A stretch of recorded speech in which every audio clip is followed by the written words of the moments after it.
Hi everyone, Steve Buzza here with my partner in crime, Megan Padua Buzza. Another 9-hole match play madness, reviewing the PGA Championships. I would call it the US PGA, but because it is, but I'll call it the PGA if you call the Open the greatest major. Moving on. Moving on. So, stuff happened. Yeah, stuff happened. Stuff happened. So, do you have any rants, or were you happy?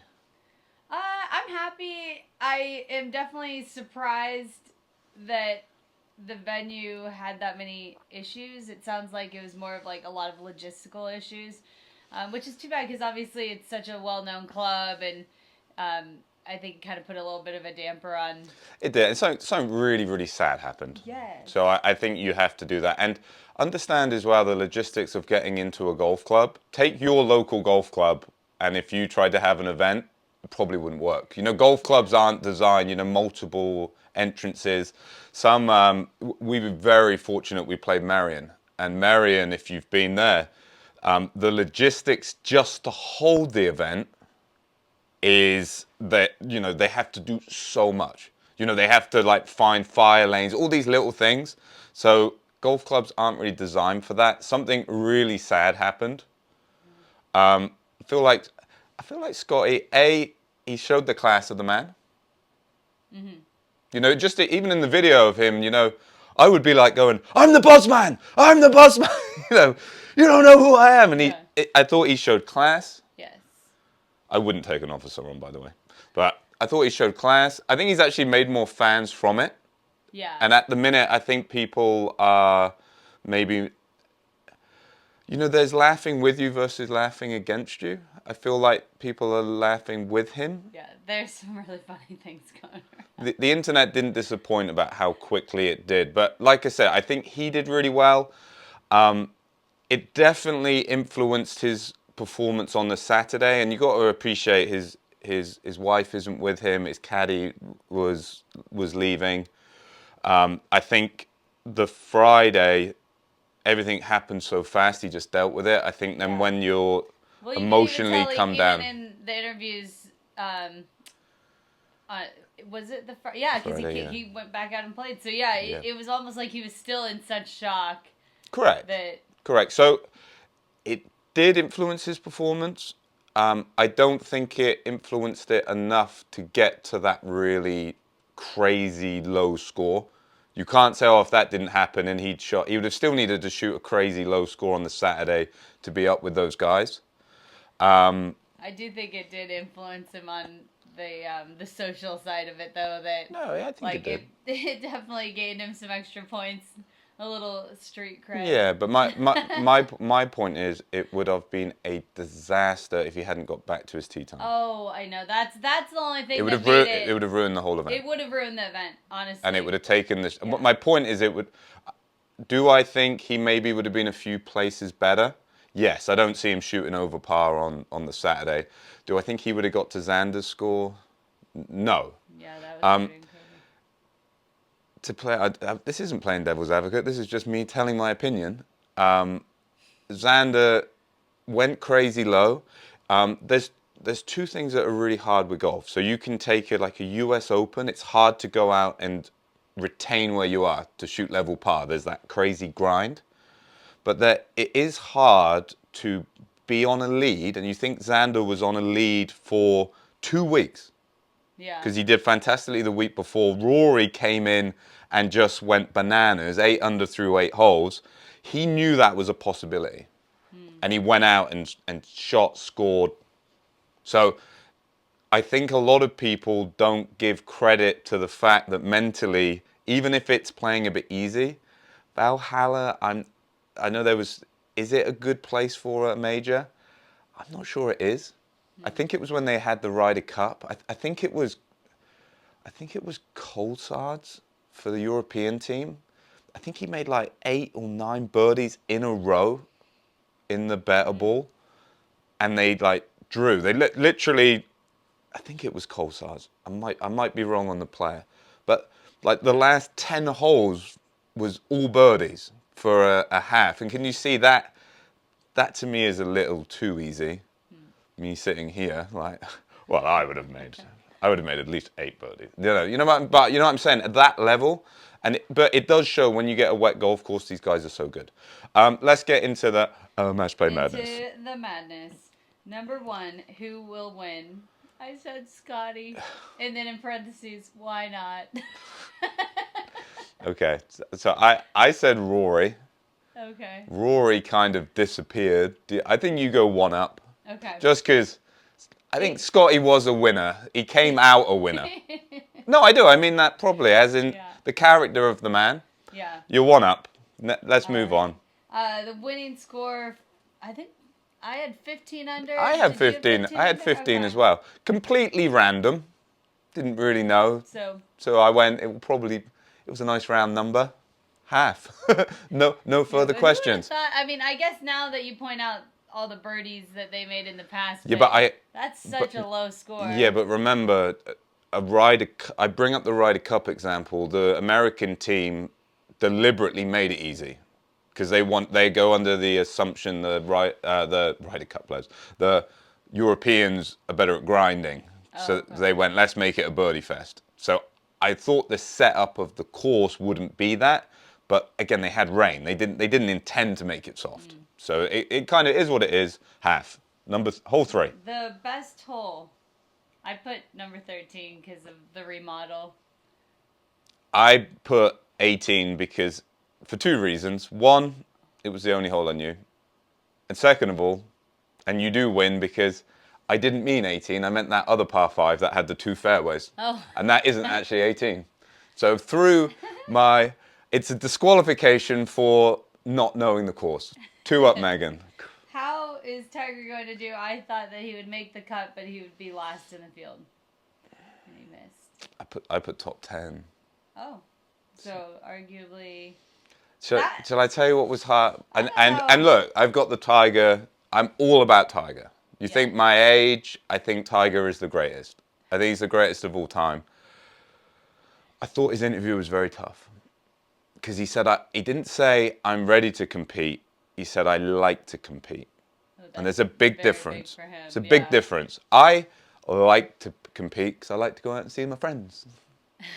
You know, it's the different to, I've practiced really hard, I'm seeing progress, and I think I can... Well, because the Tiger that you were referring to with you being such a big Tiger fan, that was the one that wouldn't even go out unless he thought he had a chance to win. I think he does think he can win. He's talking about reps and about how I've not got competitive, but he's not going to achieve that if he only plays the majors. No one can play the majors only. Justin Rose, a few years ago when he got to world number 1, he almost tried to thin out his schedule like Tiger did when Tiger was in his prime to put massive focus in on like the majors. Look, I'm going to do that. And it really didn't work. Yeah. And you've got to think, even when Tiger was playing, he was very selective on where he played. He definitely, I think like when VJ was world number 1, VJ literally played every week. Played every event, just won a ton. So you have that side of it. Tiger always played a little less, but only playing majors, it's just going to beat the crap out of you. Yeah. But we'll do a half. Tiger let us both down. Yeah. I can't take a win on that one. So Hole number 5. So you 2 up? Hole number 5, I'm 2 up. Will a PGA member make the cut?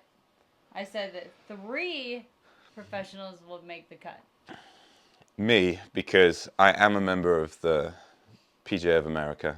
I'm honored to be a member. I was only UK PGA.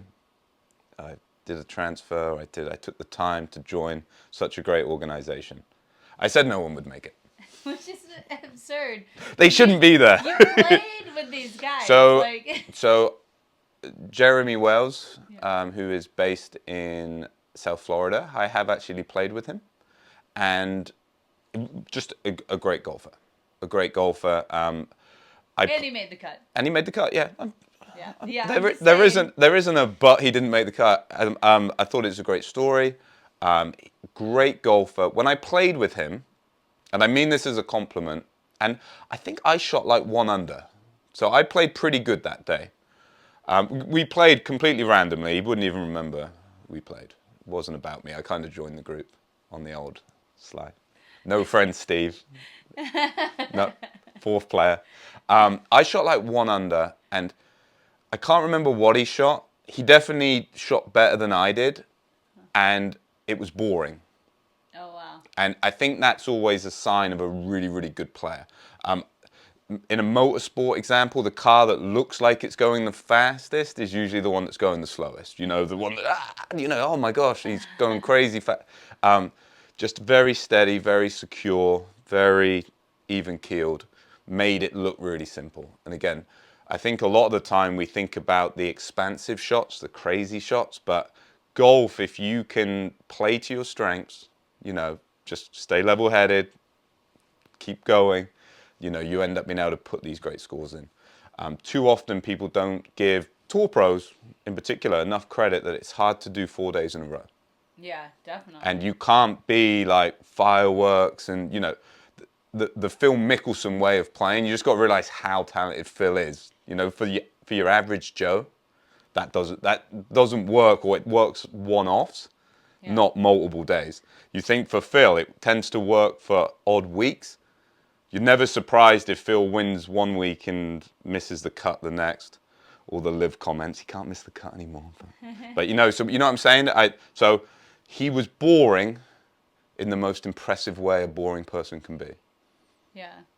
Well, and I don't think that like the average person understands how different it is for a PGA professional versus a PGA Tour player to then all of a sudden be in the spotlight playing. 100%. There's so many factors. And I've had multiple friends qualify for the actual PGA, the one at Wentworth, the proper PGA, and you have to understand it. You're going into a elite event for the tour. Yes. So it's set up the toughest. Plus, I'm just said about Tiger. It's hard to just play that. That is what the club pro is experiencing. He can't go, oh, by the way, can I play the week before just so I can get a feel for it? So you see, so you really do get thrown into the fire. Yeah. And I think if, let's say, not my aim, but let's say the aim was to make these guys make the cut, let's say that was the priority, you'd have to let them play 2 or 3 events prior. I'm not saying that should happen, I'm not saying that will happen, but you just have to appreciate to be thrown into the mix. I'm saying Tiger Woods can't do it, for the club pro to go in, and that's why stories like Jeremy, Blocky last year, Yeah. who I met at PJ Frisco, very nice guy, and a lot bigger in real person. Looked strong. Yeah. And I think he's like late 40s. He might even be 50. I could see him doing a Rob LeBritz, transition onto the Champions Tour, play well. These guys can play. Definitely. So we said, so 3 up, and I think we're running out of holes. So have I lost again? How about the PGA Tour versus the Live top 10? So I put PGA, which there's just more people in there, but I thought Bryson was very, very impressive. Mm-hmm. I thought Bryson was very, very impressive. Yeah, I definitely wanted to bring that up about how he played. It's always fun to watch. He is, and I think Bryson's a little misunderstood. I think you have to appreciate his hard work. I think sometimes with his personality, I think you got to think of the mechanics and the psychology. So I always say, he comes across as the mad scientist. I think he uses science in a way to fortify his mind. Basically, and I'll give you this example. That focus band? So you can get this, it's called a focus band. You put it on and you're meant to calm yourself down with breathing.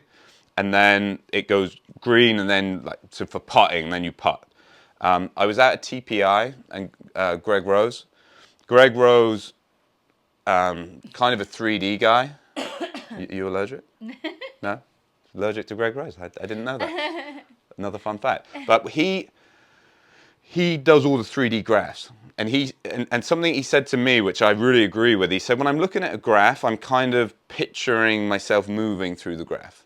So of anybody that's looked at graphs, he's probably looked at the most of anybody in the world ever. You know, massively into the biomechanics, obviously very much into the data crunching. So he stood with the focus band, so this is a story he told me, and he couldn't get it to go green. So he's doing all the relaxation stuff, can't make it go green. He then goes, let me try this, guys. Ping goes green and he putts. And they said, what did you do? He said, I thought about everything. So can you see there's different personalities? Wow. So I feel with Bryson, he uses the science almost, you go, look, I can't have too many thoughts. And you go, well, why don't I have so many thoughts? They get packed in there, they can't move. Yeah. So I feel like he does that. I feel like he's a bit misunderstood. I feel like he's the kid in high school that is so desperate for friends, he almost tries a little too hard. You know, I think, and you got to remember, golf is a kind of an insular sport. You become very good using that. You know, there's certain personalities or certain ways of behaving as a golfer that you couldn't do a team sport. I think there's guys out there, and I'm not gonna name them, but I think you can think of 4 or 5 tour pros out there that I don't feel like they care. You know, that to the point commercially they would probably be more popular if they did open up more, but it's not in their personality. It's the thing that makes them good is the reason that they're not good at that other side. I feel like with Bryson, he's trying to. Maybe he is that guy and he's in that one, but he sees commercial opportunity. You know, it's a business, and more so, I think he wants the validation. He does want people to like him. So you see, he made a comment about, oh, I'm doing the YouTube, I'm celebrating for the fans. I've just realized I need to celebrate for the fans. Whereas I feel like with Tiger, so Tiger very insular. I feel like the fist pump was for him, and for the energy. Yes. You know, you see what I'm saying? Yeah.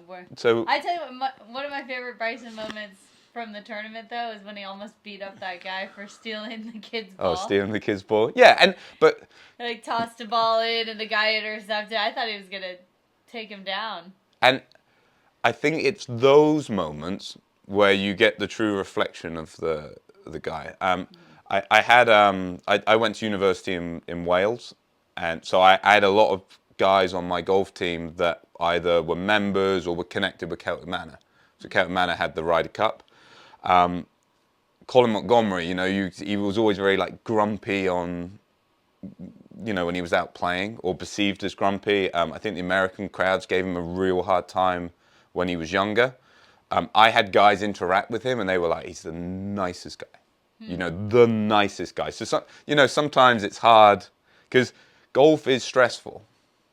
Yeah. So, you know, it's hard to go, look, this is who I am away from the golf course.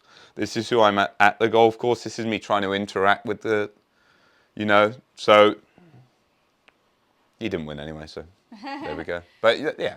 So, for that one, I put PGA. Yeah, so we have that. Yeah. And then, should we go to wild card or? Well, you've won, so there's not really any point. I was gonna say low PGA Pro. I had Ben Paulin down because I know his brother. Okay, and again, but you can attest, great player. And I've heard the history of him. So my wild card, because you went straight in for PGA, Pro, as you saw. Yeah. I didn't think anyone was going to make it. Yeah. So my mind went to a different place. So the wild card for me was who, and I was thinking of world ranking. So the person with the highest world ranking to do really well. So I bought into what might be a lie. And I thought I was being really clever. So Taylor Gooch is the self-professed #1 in the world. Doesn't do it justice because that implies there's a fight between the others. There's world #1 and you got Taylor Gooch. So on a serious note, I thought he is actually a great golfer. So We can mock him for some of his comments, you know, the asterisks at the Masters because he's not there. So I thought he would do really well because he's on live. His world ranking points are like quite low. He's like 650th in the world. Okay. So I thought picking him, I thought like he gets a top 10. I then win the wild card, and then I beat you probably by 1. What's actually turned out, he made the cut. He didn't do anything special. Even if I try to claim it, I've already lost. So, congratulations, Megan. Another match play madness. Another win for the bad guy. But another great event, though. It was a great event. And I'll finish on this. It's a major, so majors are meant to be tough. But golf is also meant to be entertaining. And yes, the winning score was a bit low. I've already mentioned Xander. I think it's hard to keep going low for multiple weeks now. I thought all the players in contention, Justin Rowe, all these guys got in the mix. All of these guys played great golf. It was a spectacle to watch. Isn't that what it's all about? So, yes, some weird stuff happened. Yes, the course setup could have been a little different. Yes, the entrance to get in there could have been a little different. But in terms of a spectacle, fantastic. Did we get a worthy winner? Yes. Did the right guy win? I think so. Yes. Thanks for watching. Hope to catch you soon. What's your new one? It's not that new. Stay happy. Stay happy. Stay safe. Stay safe. I hope to catch you soon. Sound effects. Optional, but encouraged.